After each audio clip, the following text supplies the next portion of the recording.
So, good morning and good afternoon, everyone. So, this is chapter 2, Human Rights. So, the assigned topic to me is human right. What is the human right definition? Human rights are fundamental rights and freedoms that all individuals are entitled to simplify because they are human. So, sa atin, we have rights and we have a freedom din because tayo ay mga human. So, sabi ko din dito, these rights are universal, meaning they apply to everyone regardless of race, sex, nationality, ethnicity, language, religion, or any other status. Meaning, sa ating buhay na it's universal to us na magkaroon ng rights. Kahit sa ating culture, we have a rights na ito yung pipiliin nating culture, ito yung culture natin. At isa rin ang language sa atin na magkaroon tayo ng rights na alamin yung isang language, na magkaroon tayo ng knowledge about this language. It's our rights. Freedom natin na alamin yung language o mag-choose ng religion. Okay? So, they are inalienable, or meaning they cannot be taken away. Ibig sabihin, yung mga rights natin or yung pagiging sa human rights natin ay hindi ito nawawala sa atin. Kumbaga, simula nung bata pa sa atin, since birth, ay meron na talaga tayong rights.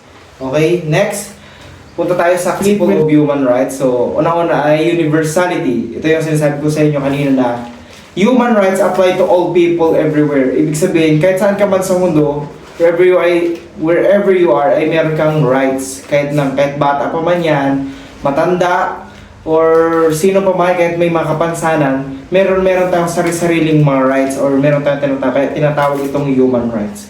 So, pangalawa, ay may tinatawag tayong inalienability o inalienability. Human rights cannot be taken away or granted by any authority. Ibig sabihin, may mga rights tayo na hindi talaga matanggal sa atin. Sabi nga, it cannot be taken away.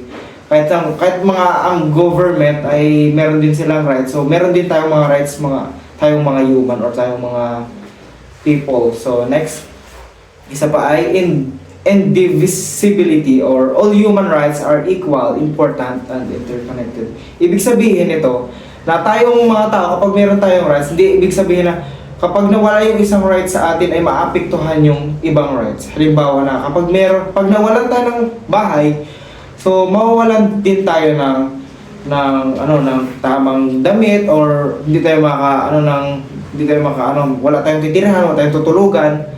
Lalo kapag nawalan tayo ng job, ang ating work, we lost our job. So maapektuhan yung rights natin na magkaroon ng bahay, magkaroon ng magandang matutuluyan, okay? Magkaroon tayo, mawalan din tayo ng pagkain natin.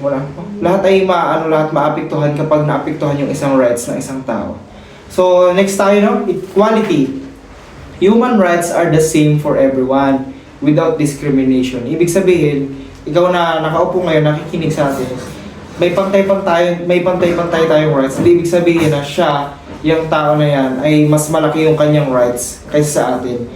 Ibig sabihin dito na tayong lahat ng tao dito ay pantay-pantay ang rights. Kasi kapag once na may mas mataas ang rights, ibig sabihin parang pwedeng apak-apakan niya lang yung tao nun kasi di pantay yung rights. Parang may mas malaki yung kanyang authority. Okay? Next pa tayo ay accountability. Sabi daw dito, state and other actors are accountable for upholding human rights. It means that sila yung responsible sa human rights, yung paghawak ng human rights. Yan yung mga estados. Okay, next. Ito pa ang example of human rights. Ito na example ng human rights ay una-una, the right to liberty and security of person. So, tayong mga tao, meron tayong rights na mabuhay, magkaroon ng freedom, at magkaroon ng security as a person. Next ay freedom from torture and cruel, inhuman or degrading treatment. Kung mapansin mo noong unang panahon, yung mga tao talaga ay pinapatay lang dahil nakita lang based on their mga ginagawa. Pero parang parang wala silang rights na isabi yung kanilang side. Wala silang rights na ipakita yung kanilang ganito kung dapat hindi ko deserve na mamatay sa inhuman way ng pag-torture sa akin, hindi ko deserve. So, noong unang panahon walang ganon. So, nagkaroon tayo ng human rights para may fair treatment. So, next. Ang sabi pa sa next ay freedom of expression, association, and assembly. So, tayong mga tao, we have freedom to express ourselves, lalo sa public. May freedom tayo mag-comment about regarding this issue. We have freedom na sabihin yung mga bagay about dito na kasi yun yung ating freedom para mag-express ng ating sarili. Kung ano masasabi natin sa isang bagay. At sabi ito, association and assembly. Parang freedom din natin to choose association, to choose kung saan ka mapabilong. That's our freedom din. So next, the right to work, education, and health. At meron din tayong rights na magtrabaho, kaya kung sabi kanina, magtrabaho, magkaroon ng education at ng health, or parang i-maintain natin yung ating health. So, rights din natin yung na magkaroon. Okay, next ay, sabi sa conclusion na, human rights are a cornerstone of a just and equitable society. They are essential for protecting individuals from abuse and ensuring that everyone has the opportunity to live a life of dignity and fulfillment.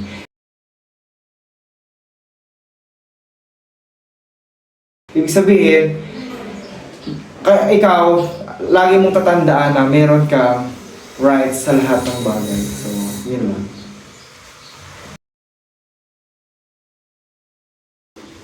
So good day everyone. So today we're going to continue our discussion which is all about the chapter 2 human rights, and we're going to start it with the human rights are the birth rights. Those rights are inherent in our nature and without which we cannot live as a human. So meaning to say, those rights that we acquire are already automatic because we are born in this world, and we already acquire those rights kasi yun ay natural dahil tayo ay nabubuhay. So meaning to say, yung mga karapatang iyon is hindi natin nakukuha or hindi yun granted ng any kind of government, any kind of laws or authority, but instead it exists because simply we are living in this world because we are human being. And regardless, it is regardless of our nationality, regardless of our status in life, regardless of our gender, regardless of our religion. So it says there that human rights abuses are causes of conflict. The roots of internal conflicts are due to denial of human rights. So meaning to say, kapag naaabuso ang karapatan ng isang tao, is nagkakaroon ng conflict. So for example, kung ang karapatan ng isang tao or ang karapatan ng isang tao na nawalan na inabuso halimbawa sa ating economic opportunities, tapos hindi tayo pinagbigyan ng government, meaning to say karapatang iyon ang magiging dahilan kung bakit tayo lalaban. Yun yung magiging dahilan kung bakit tayo nagiging matatag kapag tayo ay naabuso. So next, let's move on to the Commission Human Rights definition. So let us discuss the definition of human rights. So those rights are supreme, meaning to say mataas, pinakamataas, fundamental, inherent. So as I said earlier na na-acquire natin ang human rights naturally because we are human living, and inalienable rights. So meaning to say, those rights is hindi pwedeng i-transfer, hindi pwedeng kunin, bagkos ito yung mga karapatan na atin mismo. Next, we have the right to life, meaning to say, meron tayong karapatan na mabuhay at walang sino man ang may karapatan na kumuha nito. Dignity, because we have our dignity, we have the self-worth that needs to be given an importance. Next, and self-development. So of course, as a human, we have the rights to have a self-improvement. Next, it is the essence of these rights that makes man human. Again, as I have said earlier, it is very important that we have those rights because without those, we cannot be considered as human. What's the purpose of living if we don't have rights? So next, we have human rights refer to those individuals' rights and fundamental freedoms that pertain to the human persons because of his humanity, whether they are civil and political rights. CPR, the economic, social, and cultural. So when we say CPR or civil and political rights, so those are rights that we acquire because we are a human living, and those rights are focuses on our protection against the government interference. So, for example, if a journalist gumawa siya ng isang journal that is nagtutukoy doon sa corruption ng isang gobyerno, and then itong gobyerno is gumawa ng aksyon na bigay ng warrant arrest doon sa journalist. But because of CPR, dahil meron tayong civil and political rights, so yun yung nagiging protection natin. Kasi meron tayong tinatawag na human rights, which is we have the freedom of speech and expression. So yun yung magiging protection natin para labanan or para magkaroon ng protection doon sa mga interference ng government, which is napoproteksyonan yung ating karapatang pantao kasi meron tayong mga karapatan at kalayaan. So next, let's move on to the ESCR, or the Economic, Social, and Cultural Rights. So those rights are rights that requires the government na magkaroon ng action about doon sa mga aims ng isang community or society. So for example, sa isang community na yun is nagla-lack of education and water source. So, ito sa government is gagawa siya ng action, which is to provide a water source and education to a certain community. Because the purpose of that ESCR, or social and cultural rights, is to give an action about the aims of the community.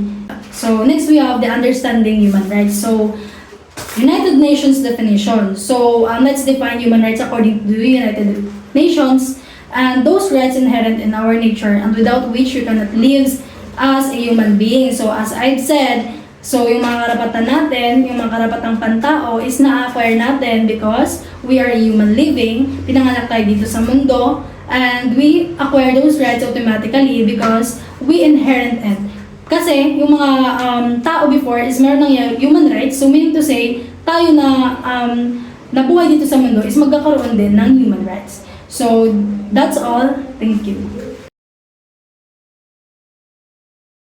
So, good morning everyone. Now, let us proceed to the classification of human rights. First, we have the natural or moral rights. When we say natural or moral rights, these are the God-given right and morally good. So, kaya siya tinawag na natural or moral rights because they are considered to believe that it was universal. So, pag sinabi natin universal, it is applied to all individuals regardless of your nationality, culture, and government. Additional to the natural or moral rights these are natural rights because they are derived from the nature of human rights. Meaning, simula pagkapanganak natin is we are rewarded to have a human rights. Some of example of natural rights is yung right to life, yung right to liberty. So, next, let us proceed to the legal rights. So, when we say legal rights, it refers to the rights and privilege that are guaranteed to individuals or groups by law. Kaya itong tinawag na legal right, it is guaranteed from the law. Meaning, yung pinapromote ng legal rights sa atin is the justice, equality, and human dignity. So, kaya tayo grant na magkaroon ng legal right is para mas ma-protectionan natin yung human rights natin bilang isang tao. Para magkaroon tayo ng justice at hindi tayo basta-basta lang matapakan ng iba. Kaya siya tinawag na legal rights. Ang pinagkaiba nila ni natural or moral right is si natural rights, hindi siya nadidiktahan ng authority. Natural na siya sa atin as a human being. While yung legal rights, it is came from the law or the higher authority. So now, let us proceed to the types of legal rights. We have two. The first one is the constitutional rights. So, yung constitutional right, it is served as the foundation of every individual to have the liberty and limit government powers, or yung para mas malimitahan din yung malimitahan yung authorized sa atin na galing sa higher authority. Kasi ang constitutional rights kaya ito guaranteed sa mga tao is para magkaroon tayo ng liberty. Example ng constitutional right is the right to liberty, right to speech, and right to vote. So now, let us proceed to the statutory rights. So, statutory rights is passed down by the government to create a new existing one. So, pag sinabi natin statutory rights, ang responsibility niya is para mas malaman pa natin kung ano pa yung mga pwedeng i-guarantee sa human being na new rights. So now, let us proceed to the civil rights. So when we say civil rights, it refers to the fundamental rights and freedoms guaranteed by individuals by government, protected by law. So, yung civil rights natin is yung mga rights natin para maprotektahan yung every individuals from the infringement of the government and other organization. So, tayo, pag alam natin na yung pamamalakad ng isang government is hindi siya naka-align sa pagkakaroon ng benefits ng lahat ng tao, may karapatan tayo para magbigay ng opinion or maipaglaban yung rights natin para hindi tayo maapektuhan dun sa government na or sa other organization na hindi siya makakapag-benefit sa human being. So, yun yung tinawag nating civil rights.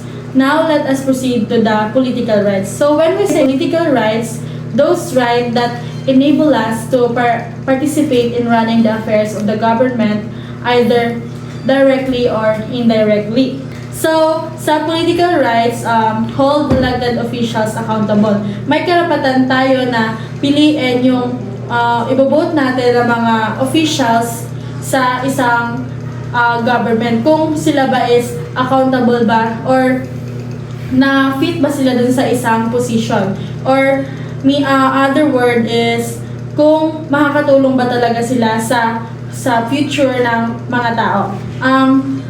Next one is participate in democratic processes, express their opinion and vices, associate with others to achieve common goals. Yun nga, sa political rights is it enables us as an individual to participate sa isang government. Next, let us proceed to the civil and political rights are guaranteed against government abuse.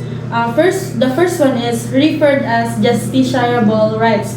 Immediately enforced, more violated, called negative rights because state is refraining from violating them. So, justiciable rights, it refers to the rights that can be enforced or defended through the courts or legal system. So, these are the rights that can be taken to court if they are violated. So, that is what justiciable rights means.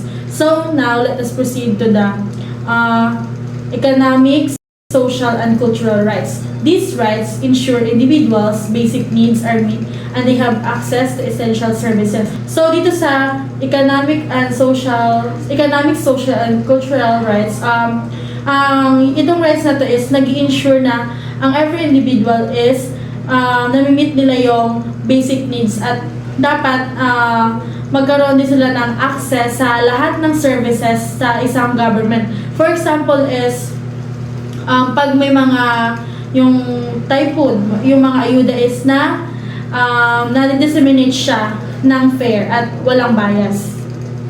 Now, let us proceed to according to the derogability, non-derogable or absolute rights.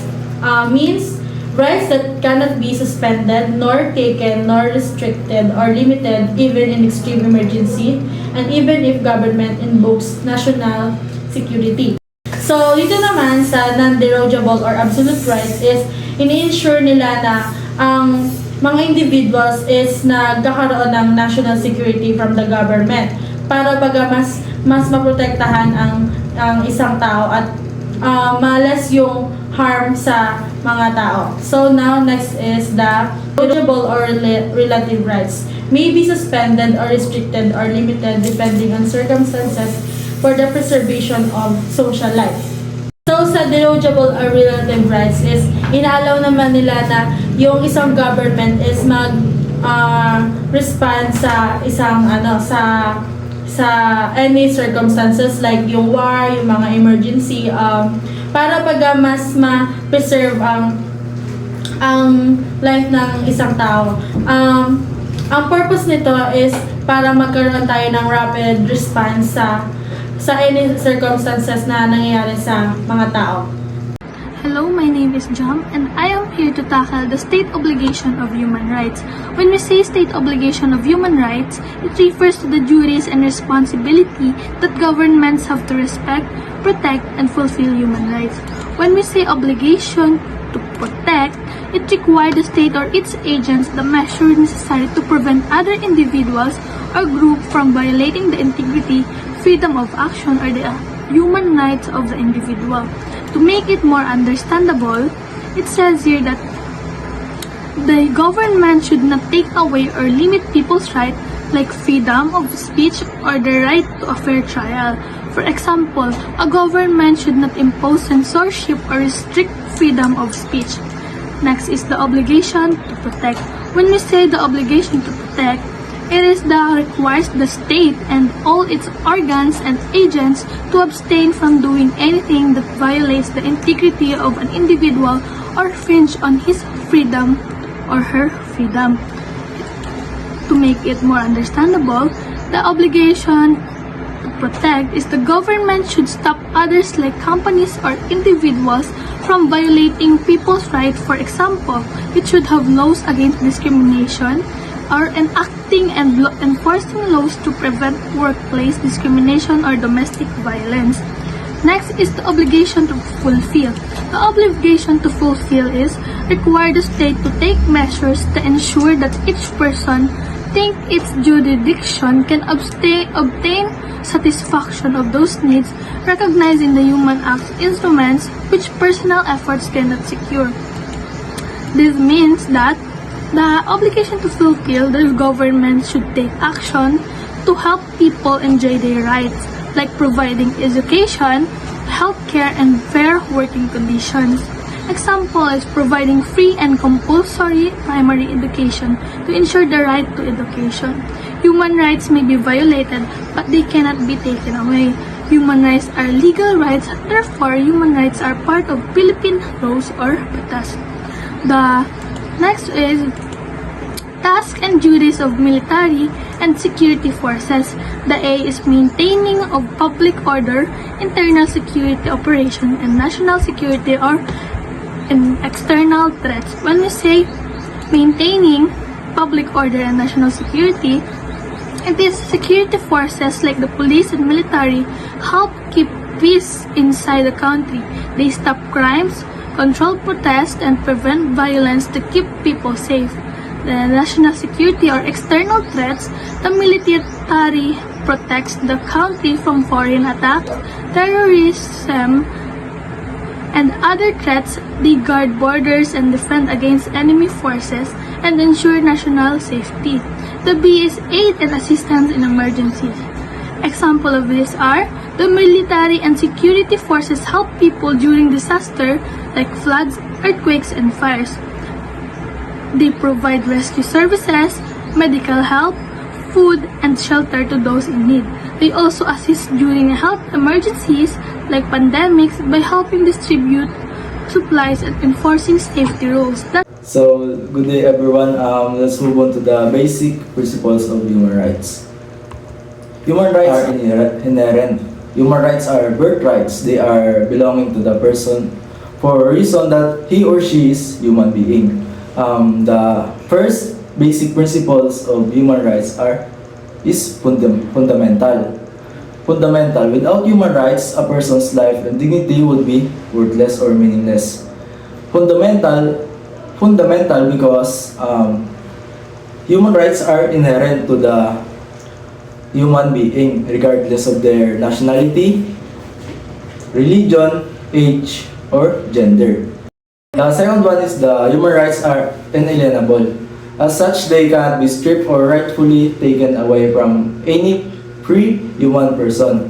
Inalienable because human rights are our birthrights. Mula nung pinanganak tayo, nandito na yung human rights. Ibig sabihin, hindi ito manakaw ng kahit na sino man. And the third one is the human rights are imprescriptible. Human rights are not lost by the mere passage of time. Human rights do not prescribe even if a person fails to use or is prevented from asserting that their human rights are invisible and interrelated. The invisibility of human rights is a manifestation that a person cannot be denied or deprived.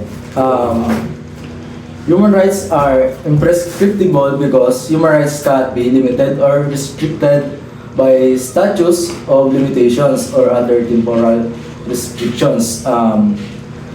This means that human rights violations can be prosecuted and redressed regardless of when they occurred. The next one is human rights are universal. Human rights are endowed every human being from the moment of birth without distinction or irrespective of origin, sex, race, creed, political color, status, or condition of life. Human rights are universal dahil human rights ito ay pangkalahatan, pang buong mundo. Hindi lang sa ating bansa, pati na rin sa ibang bansa. From the moment na tayo ay pinanganak, meron na tayong human rights. Hindi ito mawawala sa atin.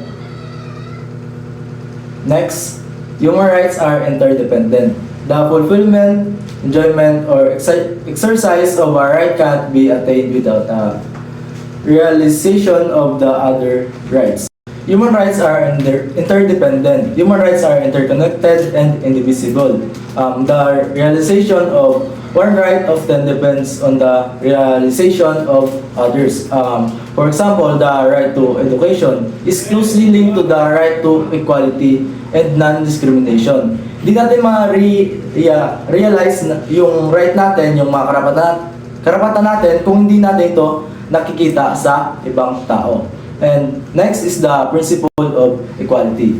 Even the law of nature may manifest this basic principle by the fact that all human beings, male or female, are born naked and helpless. Principle of equality, yung human rights, ibig sabihin ito, meron itong principle of equality. Lahat tayo ay pantay-pantay. Lahat tayo ay merong human rights na pare-parehas. Hindi pwedeng yung iba ay nakataas, hindi pwedeng yung iba ay nasa mababang level. That is why principle of equality, hindi ito mawawala sa human rights. Dahil lahat tayo, mula nung pinanganak, lahat ng ating mga karapatan ay pantay-pantay at hindi ito nababago. That's all. Thank you. So I'm gonna continue about the human rights, okay? For the next topic is I'm going to discuss about the source of human rights. So number one is International Bill of Rights. When you say International Bill of Rights, it is not only indicated to one country, but internationally, all around the globe. For International Bill of Rights, there have three. First is the Universal Declaration of Human Rights, or UDHR. This fundamental document adopted by the United Nations General Assembly in 1948. It outlined fundamental human rights and freedom, those who are universally protected, while it serves as a basis of many subsequent internationally human rights law and treaties. Okay? In this declaration, it is declared to protect every human rights and freedom. Freedom to live, freedom to write, not only in one country, but in other nations too. Okay? Number two is International Covenants of Civil Rights. This legality, blindness, and binding treaty and protect civil rights and political, such as rights to life, freedom of speech, freedom of religion, and freedom of fair trial. Okay, when we say civil and political, it is indicated about the political right to vote, right to choose whatever you want, that no one has forced you or to vote that person or a political person. Okay? Number two is an International Covenants of Economic and Cultural Rights, or ICESCR.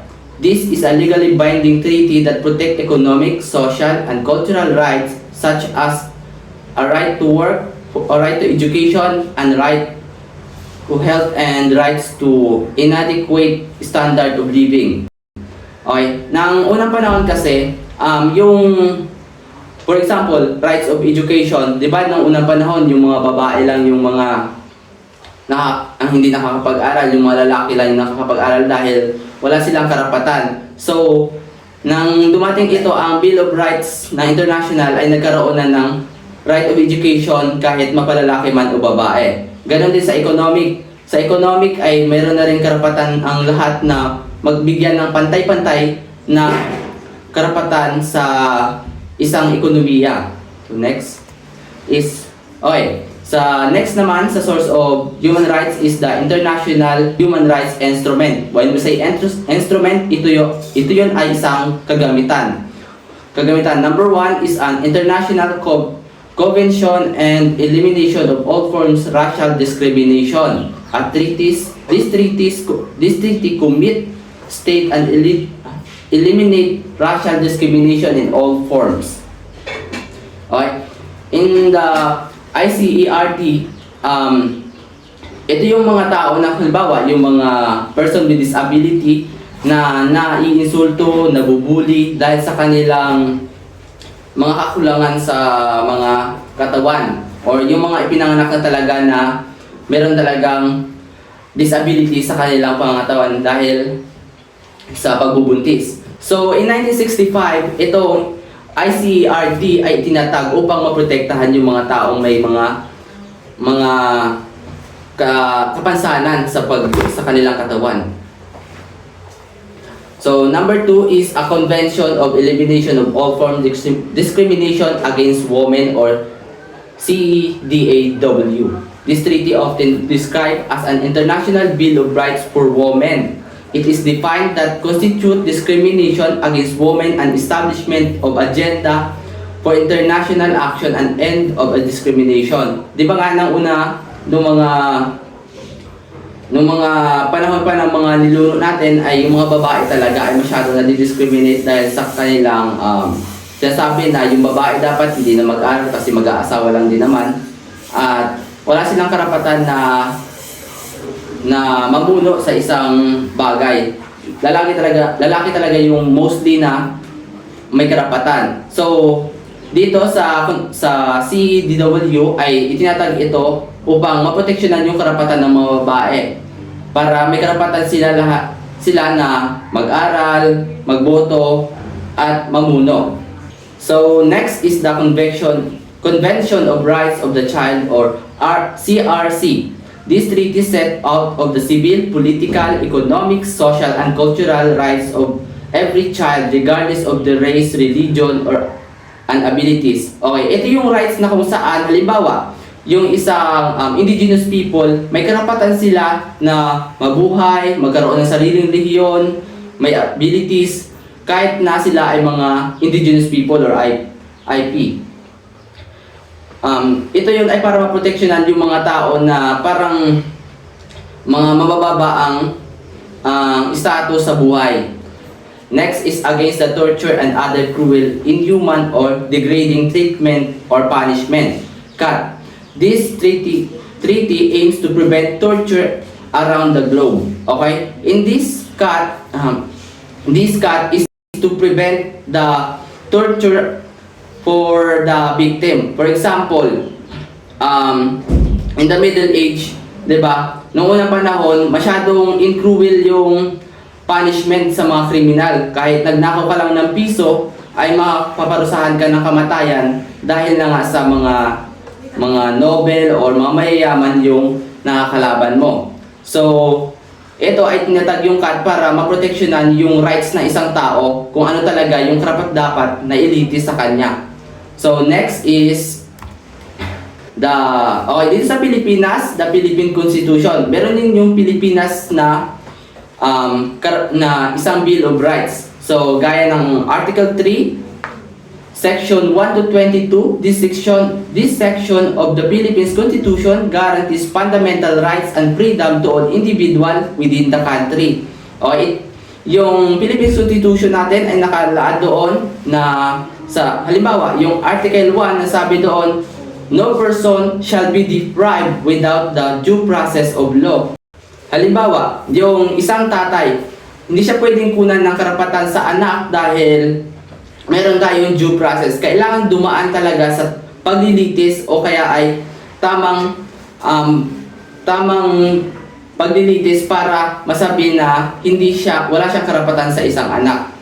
So next is the Declaration of Principles and State Policies, Article 2, Section 1 to 5 and 7, 8, 7, 9, 23. The section outline guiding principles policies of the Philippine government including promotion and protection human rights. Ito naman yung policies na kung saan pinoproteksyonan yung karapatan ng isang tao. Halimbawa sa economic ay ito yung mga batas na kung saan ay yung gobyerno ay pinapanatili yung peace para yung bawat isa ay may karapatan. Halimbawa ay sa economic, mayroong pantay-pantay na pagdidistribute ng isang product or ecosystem. So next is the social justice and human rights. Article 13, Section 17 to 18. This section focus on social issues and human rights issues, particularly concerning marginalized sector of the society. Yung mga human rights na kung saan, for example, yung mayor, kapitan, na kung saan ay kahit nakakataas siya sa isang society, ay dapat ay meron pa rin pantay-pantay na pagtingin. Porket isa siyang mayaman, makapangyarihan, ay hindi na nahulugan na siya ay na dapat galang, ay dapat mas nakakataas or nasusunod sa bawat bagay. So next is understanding the categorization of struggle and recognition. So in the human rights, there have a 3 generation. The first generation is the civil and political rights. So these rights are primarily concerning about the liberty and participation of political life. They include rights such as freedom of speech, freedom of assembly, and freedom to vote. So in the first generation, there are civil rights. There are the rights that indicated the person that every person does have freedom to speech and assembly or vote. No person walang sino man na may karapatan na pigilan yung isang tao or pumili sa isang tao na kung sino man yung bobotohin niya. So may karapatan din yung isang tao dito sa civil political rights na magsalita na naayon sa kanya. So next is the second generation rights. The second generation rights is the economic, social, and cultural rights. These rights are related to equal and access to essential goods and services. They include rights as the right to work, the right to education, and right to health. So in the social, economic, and cultural rights, dito nakapalagay yung may karapatan yung isang tao na kung saan ay magtrabaho, mag-education, at sa kanyang health. Diba noon nga na yung mga babae walang karapatan na mag-aral, sabi ko kanina, na parang nadidiscriminate sila. So dito sa second generation of rights, ay dito nakapaloob yung mga karapatan ng isang tao na gawin yung kanyang kagustuhan sa isang bagay. Next is the third generation of rights, the rights to development. These rights are more collective in nature and focus on solidarity, such as the rights to healthy environment and right to peace and right to development. So, in this right to development, ito yung mga karapatan natin na mamuhay ng matahimik or yung parang walang sino man na makakapigil sa iyo na halimbawa mag-migrate sa isang lugar or pumunta sa isang lugar na malayo. Mamuhay ng normal, walang sino man na makaka question doon dahil nga sa right of development or the third generation. So that's all. Thank you.